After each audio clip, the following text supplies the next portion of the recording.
Hi dear friends and subscribers of Cricket Happenings. Welcome to Cricket Happenings show. Regret that I'm bringing this show quite late today due to some commitments here. But nevertheless, let's get cracking here. The first test, Pakistan versus Sri Lanka, I was talking about, like it was Kumar Sangakkara who had to actually be there for Sri Lanka to save the test. And that's what happened today. On the fifth and the final day, the match at the Sheikh Zayed Stadium in Abu Dhabi ended in a draw. The first test has ended in a draw between Pakistan and Sri Lanka. Now, Pakistan, as you know, they amassed 511, and then Sri Lanka made four. Sri Lanka actually were all out for 197. A huge lead there for for Pakistan, and Sri Lanka today, as I very rightly said, Kumar Sangakkaras was the man, and he was the man there, and he actually took the score from 200, and as you know, the score was 233 for 5, and Angelo Matthews departed.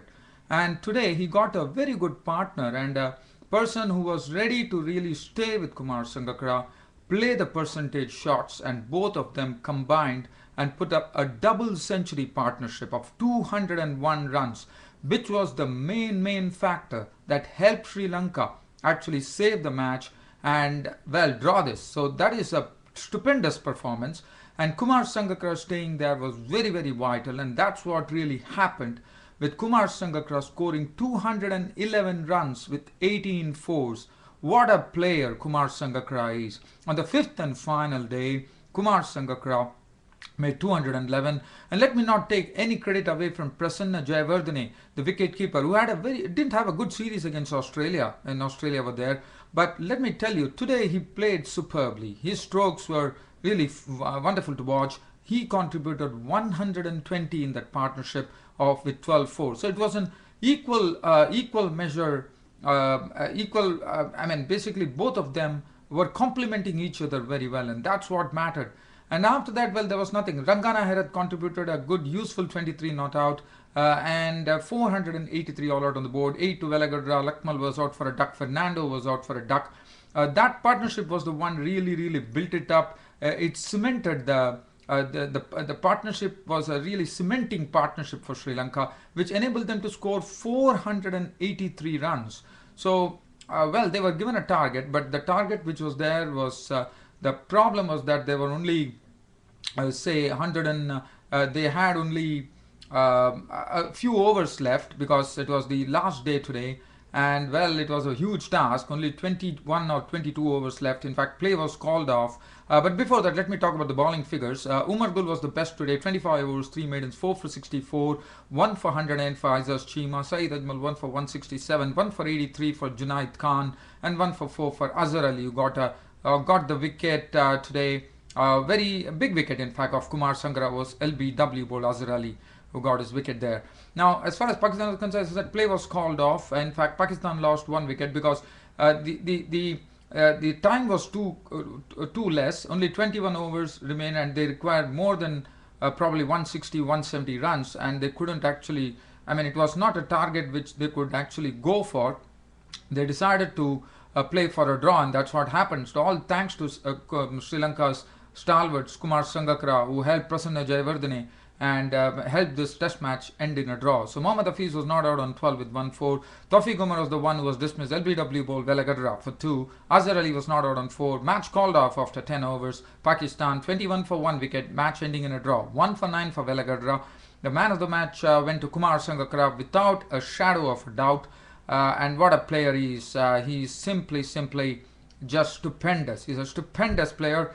And fifth and final day, one knows that it's not easy to stay at the crease because there are a lot of foot marks, the ball turns, there are a lot of things which could happen because there's wear and tear on the pitch. So this is what an expert like Kumar Sangakkaras can do. Such a seasoned campaigner he is.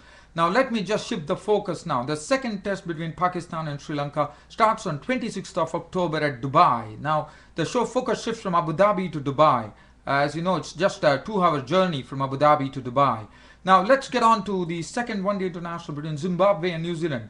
Well, the outcome, New Zealand won the match by 4 wickets. But what was very interesting, what was very, very important to see was that, as you know, in the past two 2020 matches and the first one, the international, Zimbabwe could only get 1 wicket of New Zealand. So basically, the openers have been doing the trick. The openers have been delivering the goods there, and Zimbabwe have not been able to take the second wicket. But today, congratulations to Zimbabwe. Zimbabwe took those wickets. In fact, they had to wait for 37 overs. 37 overs.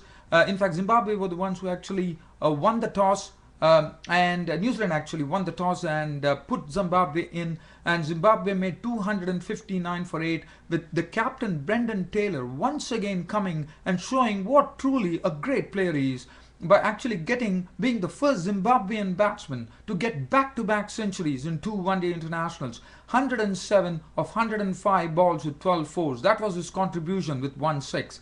Now, the openers couldn't do much. Sibanda left for 19 of 37 with 3 fours. Masakadza made 20 of 40 balls with 3 fours. Taibu was cheaply dismissed for 2. Mutiswa this time went for 6. The person who gave support to Brendan Taylor was Malcolm Waller, who contributed a good aggressive 42 of 43 balls with 6 fours. Chigumbra made 14 of 25 balls. Keegan Meth made 20 of 17 with 3 fours. He was a bit aggressive there. And 259 for 8 was what Zimbabwe posted. Now, as I said, it was a situation 83 for 4. Well, it was, as I said, the Malcolm Waller and Brendan Taylor partnership really took it over. And Brendan Taylor, what a player he is. He's not only a good captain, he's also taking everything, the Zimbabwe batting order on his own shoulders. Now, today it was a debut for Graham Aldridge, the pace bowler, who did well. 10 overs, 1 minute, 1 for 45, his return there. Duck Bracewell, 10 overs, 1 minute, none for 48. Andy McKay, 10 overs, 4 for 53, was the most successful bowler today. Jacob Oren bowled 10 overs, 3 for 48. Franklin bowled 7 overs for 32, 2 overs for 23 for Rob Nicol, the right arm off-break bowler and an all-rounder. As you know, he's also an opening batsman but failed with the bat today. Kane Williamson, 1 over, no made, and none for 7. Now, New Zealand, as I said, it was very important to see how many wickets Zimbabwe could take, whether they could take the second wicket, but they had to wait for 37 overs. The first wicket, yes, one thing they did well is that New Zealand have always been able to get a very great start, but today it was not to be, with Rob Nicol and Martin Guptill opening the innings. Rob Nicol was the first to go today, as he was caught by Mutiswa bowled by Keegan Meth, who was the best bowler today, out for 9 of 17 balls. After that, Martin Guptill and McCullum took over and started blasting the bowling. Now, as I said, they had to wait till the 38th over to actually break this partnership. Martin Guptill, as you know, he plays straight very well. He was hitting very, very fluently off the front foot and the back foot. Brendan McCullum, as you know, he knows he's such an aggressive player, and both of them put up a huge partnership. You can see the partnership that ensued. It's over 150 runs partnership that they put up for the second wicket, and that was the wicket which went on 30th overs. Brendan McCullum, who was out for 87 of 99 deliveries with three fours and 4 beautiful sixes. But Martin Guptill stayed there, picked up his century. He contributed 105 of 121 balls with 9 fours. Now, that was the time, 206 for 2 in the 38th over, and suddenly Zimbabwe came in and picked up some 4 wickets and started putting a sort of one knew that the outcome is going to be New Zealand's, but what Zimbabwe did very well was picked up some quick wickets, and that really put a spanner in the works, because Ross Taylor was dismissed for 11 of 15 balls with 1 4. Kane Williamson remained not out on 14 when the end came of 18 balls with 1 4 to take New Zealand to victory.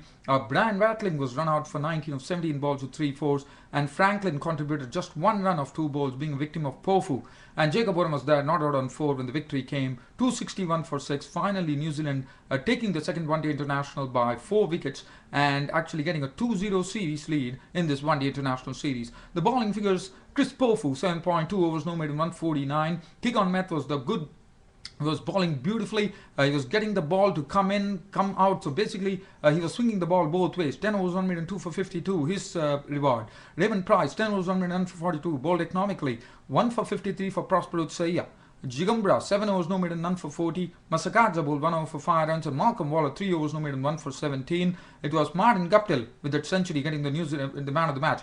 Tomorrow there are 2 matches. Now, what are those matches? One is, we are looking at the 4th one-day international, which is not of much consequence. But for England, yes, they have to salvage something. India are already taking a 3-0 series lead. So it's a clash between India and England at the home ground That is, it's at the Wankhede Stadium in Mumbai. That's the fourth one-day international. And also there is going to be the South Africa versus Australia, the second one-day international, which would be played. So keep an eye, dear fans, friends, and subscribers, on this Cricket Happening show with your host Ram. I'll be there with a full match report of both these matches tomorrow. Until then, it's goodbye, and it was a pleasure bringing you this Cricket Happening show, and I hope the same over there. Thank you very much. Bye.